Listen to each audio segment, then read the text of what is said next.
Friend जी हलवा बनाने लिए ਆਪਾਂ ਜਿਹੜਾ ਸਮਾਨ ਲੈ ਰਹੇ ਹਾਂ ਡਰਾਈ ਫਰੂਟ ਨੇ ਮੇਨ ਇਹਦੇ ਚ ਬਾਕੀ ਹਲਵਾ ਤਾਂ ਜਿੱਦਾਂ ਬੇਸਨ ਦੇ ਘਿਓ ਨਾਲ ਬਣਦਾ ਉਹ ਤਾਂ ਸਿੰਪਲ ਹੈ। ਇਹਦੇ ਚ ਮੈਂ ਇਹ ਲੈ ਰਹੀ ਹਾਂ 15 ਤੋਂ 20 ਆਪਾਂ ਬਦਾਮ ਲਏ ਨੇ, ਇਹ ਲੈ ਗਏ ਨੇ ਮਗਜ਼ 1 ਚਮਚਾ, ਇਹ 8 ਤੋਂ 10 ਲਏ ਨੇ ਆਪਾਂ ਇੱਥੇ ਕਾਜੂ, ਇਹ ਹੈਗੇ ਆਪਣੇ ਕੋਲੇ ਤਿਲ ਚਿੱਟੇ, ਜੇ ਤੁਹਾਡੇ ਕੋਲ ਕਾਲੇ ਉਹ ਵੀ ਯੂਜ਼ ਕਰ ਸਕਦੇ ਹੋ, ਇਹ ਹੈਗੀ ਖਸਖਸ। ਇਹਨਾਂ ਨੂੰ ਸਾਰਿਆਂ ਨੂੰ ਸਾਰੀ ਰਾਤ ਆਪਾਂ ਭਿਉਂ ਕੇ ਰੱਖਣਾ, ਨਰਮ ਹੋ ਜਾਂਦੇ ਆ ਔਰ ਗਰਮੀ ਦੇ ਵਿੱਚ ਆਪਾਂ ਖਾਣ ਲਈ ਇਹਨਾਂ ਨੂੰ ਵੀ ਠੰਡੇ ਹੋ ਜਾਣ, ਤਸੀਰ ਠੰਡੀ ਹੋ ਜਾਂਦੀ ਹੈ, ਇਸ ਲਈ ਆਪਾਂ ਭਿਉਂ ਸਕਦੇ ਆ ਇਹਨਾਂ ਨੂੰ, ਹਮੇਸ਼ਾ ਭਿਉਂ ਕੇ ਯੂਜ਼ ਕਰਨੇ ਨੇ। ਤਾਂ ਮੇਰੇ ਕੋਲੇ ਆਲਰੇਡੀ ਇੱਥੇ ਹੈਗੇ ਨੇ ਭਿਓਏ ਹੋਏ ਰਾਤ ਦੇ, ਤਾਂ ਇਹ ਆਪਾਂ ਯੂਜ਼ ਕਰਾਂਗੇ ਅੱਜ ਵਾਲੇ ਹਲਵੇ ਦੇ ਵਿੱਚ। ਇਹ ਦੇਖੋ ਮੈਂ ਆਲਰੇਡੀ ਭਿਓਏ ਹੋਏ ਆ, ਸੋਕ ਹੋ ਚੁੱਕੇ ਨੇ ਇਹ ਬਦਾਮ ਸਾਰੇ। ਤਾਂ ਮੈਂ ਇਹਦਾ ਛਿਲਕਾ ਵੀ ਨਹੀਂ ਉਤਾਰਦੀ, ਮੈਂ ਇੱਦਾਂ ਹੀ ਪੀਸ ਲੈਣੇ, ਇਹਨਾਂ ਨੂੰ ਗ੍ਰਾਈਂਡ ਕਰ ਲਾਂਗੇ ਆਪਾਂ। ਹੁਣ ਗ੍ਰਾਈਂਡ ਕਰਕੇ ਉਹਨੂੰ ਫਿਰ ਆਪਾਂ ਯੂਜ਼ ਕਰਾਂਗੇ। ਕਹਿੰਦੇ ਮੈਂ ਗੈਸ ਔਨ ਕਰ ਦਿੱਤਾ, ਇਹ 'ਚ ਆਪਾਂ ਘਿਓ ਪਾਉਂਦੇ ਹਾਂ, ਦੇਸੀ ਘਿਓ ਮੈਂ ਯੂਜ਼ ਕਰ ਰਹੀ ਹਾਂ ਇੱਥੇ।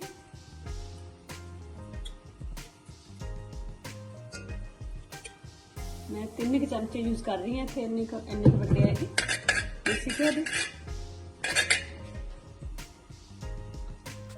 फ्रेंड 4 बड़े चमचा आप इहदे बेसन दे पा रहे हैं, सेम ही चमचा यूज कर रही हूँ मैं जिहदे नाल आपां घ्यो पाया सी। इहनूं मिक्स कर दिंदे हां, हल्का ब्राउन होने तक कुक करना, 5 तो 6 मिनट लग जाएंगे इहनूं कुक करन लई।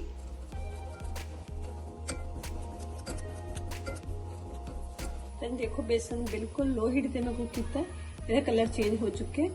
तो हुण आपां इहदे च ये वाला जो पीस है ना, सारे ड्राई फ्रूट सारे पीस ले मैं इकट्ठे पीसते सी, सारे इकट्ठे भुनते सी, इन्हां नूं पा दिंदे हां, थोड़ा जिहा इन्हां नूं रोस्ट करदे हां आपां।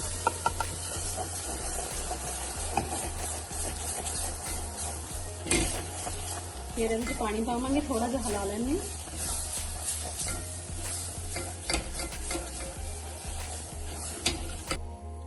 मैं फ्रेंड्स गर्म पानी कर रही हूँ हलवे च पाने लई। तो ये उही उदा दी चमच है, 19 की क्वांटिटी वाला। तो ये मैं 4 बड़े चमच पाऊंगी, जे तुहाडी इदा है कि कोई मिठा ज़्यादा खांदा तुसीं ज़्यादा पा सकदे हो, पर मैं 4 बेसन पाए है तो मैं 4 ही बड़े चमचे दे पा रही हूँ शुगर दे। 1 कप पानी पाया, पर बाद भी जरूरत होएगा तो होर ऐड कर लांगे पानी। पर शुगर वाला सारा पाना तो मैं एक बार इन्ना ही पानी पा रही हूँ, पर जो भी पानी पाना च गर्म पानी पऊगा, ठंडा नहीं पाते कदे भी। ये इनू आप बस मैल्ट होने देंगे, अच्छा गर्म हो जाए पानी, फिर बंद कर देंगे।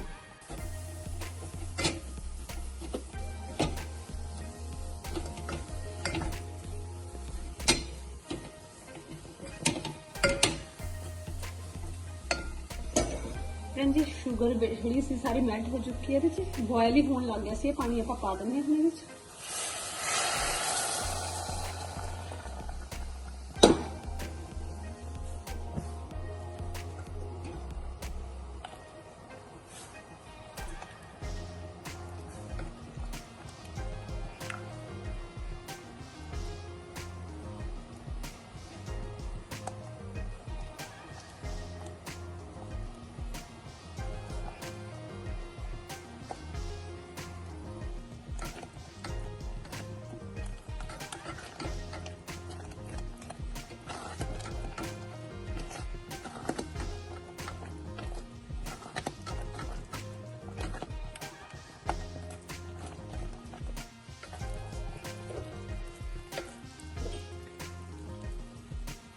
फ्रेंड मैं इतने किशमिश पा रही हूँ, ये वॉश ही की है, मैं भ्योई नहीं हैगी पहले, जिस चाहो तो भ्यो भी सकते हो, पर मैंने बस वॉश ही किया होया, वॉश करके इदा ही पा देती है।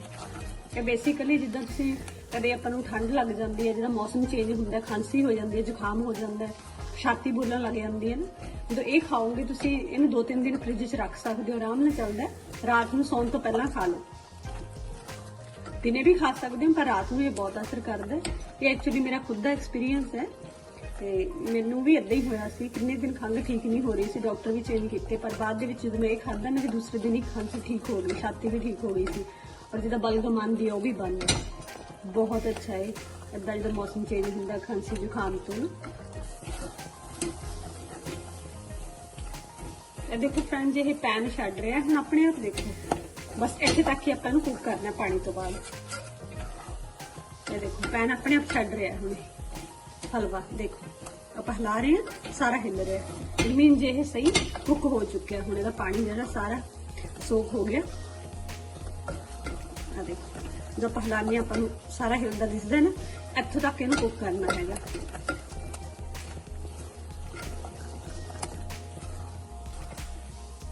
देखो फ्रेंड ये रेडी है बिल्कुल इदा भी तुम करोगे देखो ये घ्यो आ जाना उपर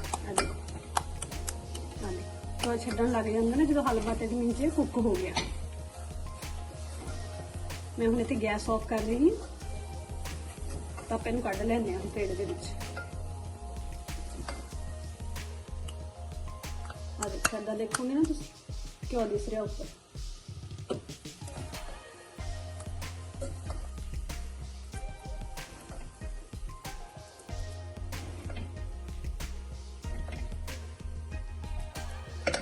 तो फ्रेंड आप बाउल के कढ़ लिया हूँ इनू आप गार्निश कर देंगे जो भी अपने को ड्राई फ्रूट आप पाए से पा सकते हैं जो एक्सट्रा पाने तो आप भी यूज कर सकते हैं।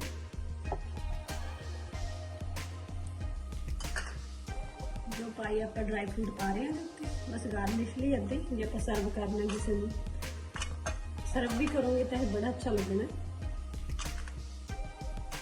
और स्वाद भी बड़ा बनता बहुत अच्छा बनता है। जो दलिया बनता है ना इदा टेस्ट आता खाने ना जो ट्रेडिशनल आप दलिया बनाने होंगे से वो वाला थोड़ी जी आप दाखा पा देंगे। One more thing